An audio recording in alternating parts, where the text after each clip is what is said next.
Imagine finding out that something you do every single week in your own kitchen, something you do specifically because you are trying to be practical, trying to save money, trying not to waste food, is quietly and systematically creating the conditions for one of the deadliest cancers in the human body, without you knowing. Does that sound extreme? Unfortunately, it is not. There is a habit that hundreds of millions of people repeat every week without a second thought: reheating leftovers.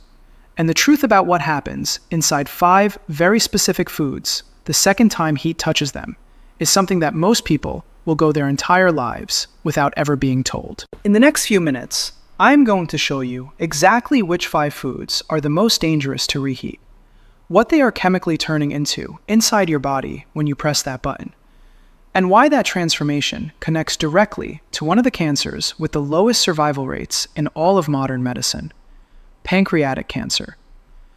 I am Dr. Arthur Clark, and I am going to tell you something today that I believe every single person who cooks at home deserves to know. Because I have sat across from too many patients who received a devastating diagnosis and looked at me and asked, "Why did nobody warn me about this sooner?" I am done staying quiet. Now here is what you need to understand before we begin. Your pancreas never warns you. It does not hurt when it is being damaged. It does not swell. It does not send you a signal while the damage is quietly building up inside it across months and years of the wrong daily habits. By the time you feel something wrong enough to go to a doctor, the cancer has, in the overwhelming majority of cases, already spread beyond the point where anything meaningful can be done. The 5-year survival rate is under 12%. 12%.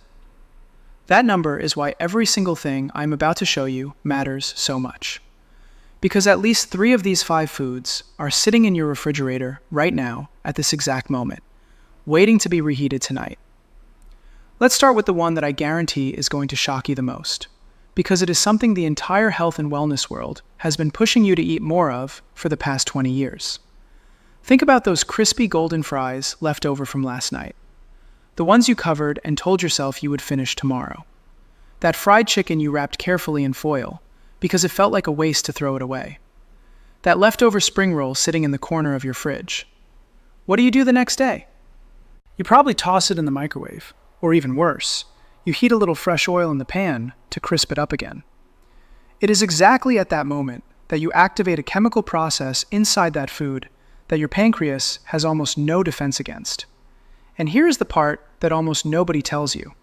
Cooking oils, specifically the ones most people have on their kitchen shelf right now: sunflower oil, corn oil, soybean oil. These are highly unstable under heat. When you heat them a second time, they undergo deep oxidative breakdown. And that process generates a class of toxic compounds called aldehydes. The 2 most dangerous ones have names you probably cannot pronounce: 4-hydroxynonylmalondehyde. But you do not need to remember the names. You just need to understand what they do to your body. Free radicals released from reheated oil are like hundreds of sparks flying off an out-of-control fire. Each one small, flying randomly in every direction, landing on your healthy cells, destroying them from the inside, including the DNA that tells each cell how to grow, when to stop, and when to die, the way it is supposed to. When that code is corrupted enough times, the cell stops following instructions. It starts multiplying when it should not. That is how cancer begins. And here is what is terrifying. Your pancreas is one of the most vulnerable organs to this specific type of attack. When you eat food loaded with these aldehyde compounds, your body triggers a full inflammatory response to try to contain the damage. But if you are eating reheated fried food multiple times a week, and I want you to stop right now and honestly think about this. How many times did you reheat something fried just this week? Comment that number below. Because here is what that habit is doing to your body every single time. Your body never gets to turn that inflammatory response off. A permanently inflamed pancreas is a pancreas trying to do delicate precision work inside a burning building. Every enzyme it tries to produce, every signal it tries to send, every cell it tries to protect, all happening in a chemical war zone it was never designed to survive in. Eventually, it cannot keep up. And when it stops keeping up, you do not get a warning. You just get a diagnosis.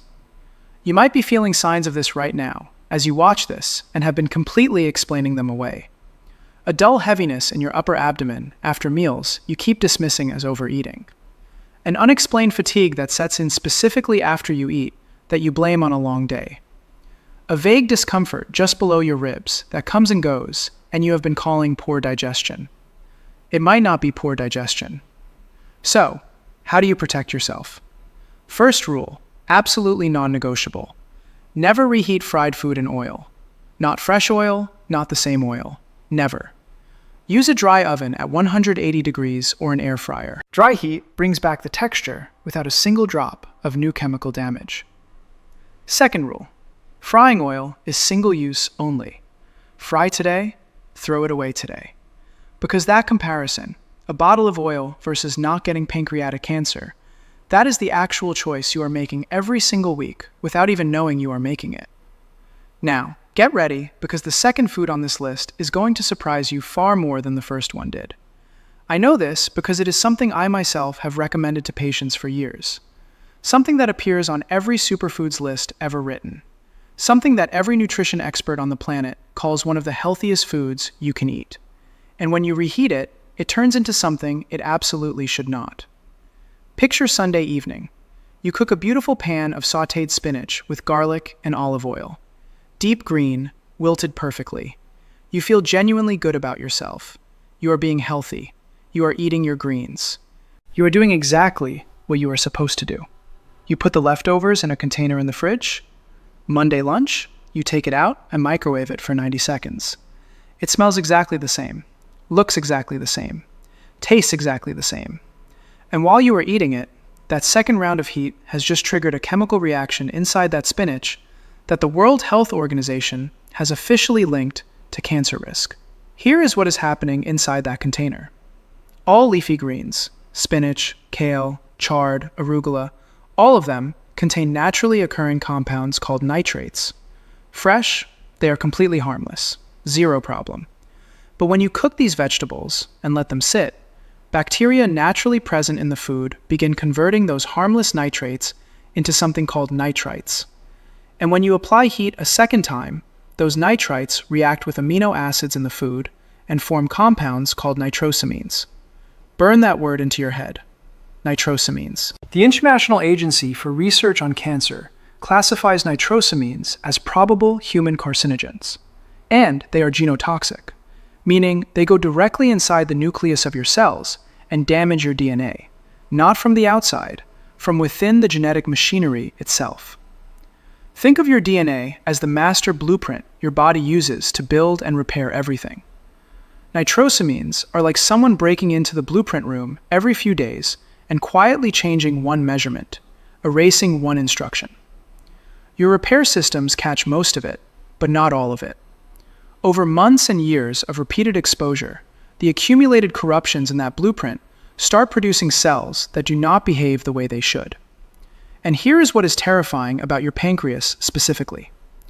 Once nitrosamines enter your bloodstream after that reheated spinach, they travel to every organ your blood reaches, and the pancreas is called into the detoxification effort repeatedly, week after week, bathing in genotoxic compounds while simultaneously being forced into chronic biochemical stress. How many times this week did you cook leafy greens and reheat them the next day? Write the real number in the comments, because most people do this completely innocently, and the innocence of it is exactly what makes it dangerous. The fix. Eat your cooked greens cold. Cold cooked spinach in a grain bowl. Toss in a salad, fold it into a wrap. Every nutrient is still there. Zero nitrosamine formation because there is no second heat. If you need them warm, cook only what you are eating right now. Not a batch for the week, just this meal. And if you do, reheat once only. Each additional heating cycle multiplies the nitrosamine formation. That is not a metaphor. That is chemistry. Now, the third food. And this one, I think, is going to be the most shocking thing we cover today, because it is the most innocent-looking food in existence. No strong flavor, no strong smell, and the danger inside it cannot be detected by any of your senses. Think about the pot of rice you made a few days ago. You made a large batch because it is easier that way. You have been reheating portions of it every day. This is completely normal. Every household on the planet does this. And hidden inside that rice, from the exact moment it stopped cooking and started cooling, a biological process has been quietly unfolding that most people have never once been warned about. I need to introduce you to a bacterium called Bacillus cereus. This organism is present in raw rice from any supermarket anywhere in the world. Cooking kills the active bacteria, but it does not kill the spores. A spore is a hardened biological survival structure that certain bacteria produce specifically to survive conditions that would kill them. Boiling water cannot destroy them. Normal cooking temperatures cannot touch them. They sit dormant in your perfectly cooked rice, completely invisible, completely undetectable by any smell or taste. Waiting for the temperature to drop into their ideal multiplication range, which is exactly the temperature of your kitchen counter, as that rice cools after cooking. The moment the temperature drops, those spores wake up. They multiply. They produce toxins. And here's the detail that matters most. One of those toxins is heat stable. When you microwave that rice the next day, you kill the live bacteria. But the toxin they already produced while they were multiplying, your microwave does not touch it. It survives the reheating, completely intact, and